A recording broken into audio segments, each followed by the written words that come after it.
Today, I'll show you how to set up contact types in Clio Manage. Whether you're new to Clio or you're looking to customize your contact management system, this guide will make the process simple and straightforward.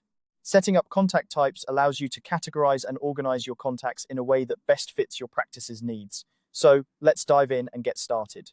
First, you'll want to navigate to the Settings section.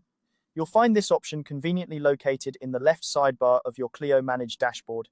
The sidebar is your go-to place for accessing various settings and configurations within Clio, so it's a good idea to familiarize yourself with it. Once you're in the Settings area, scroll down to the Contacts section and select Contact Statuses.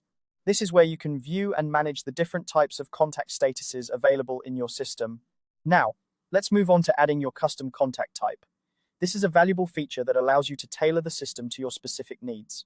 To start creating a new contact type, look for the button labeled Add Contact Status.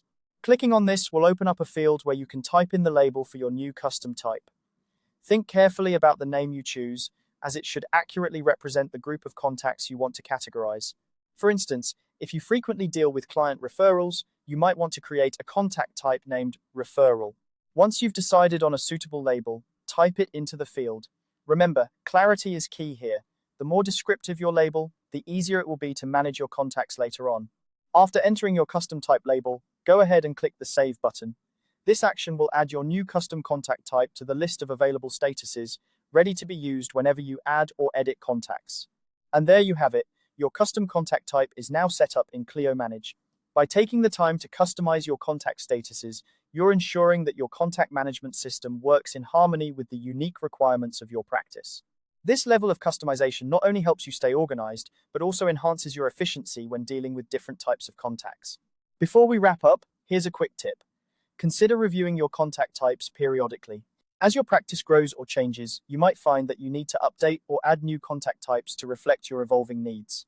This way, your Clio Manage system stays aligned with your practice's workflow, ensuring that everything runs smoothly. I hope you found this guide helpful and that you feel confident setting up contact types in Clio Manage. If you have any questions or need further assistance, feel free to explore Clio's support resources or reach out to their customer service team. They're there to help you get the most out of your system. Thanks for watching and happy organizing.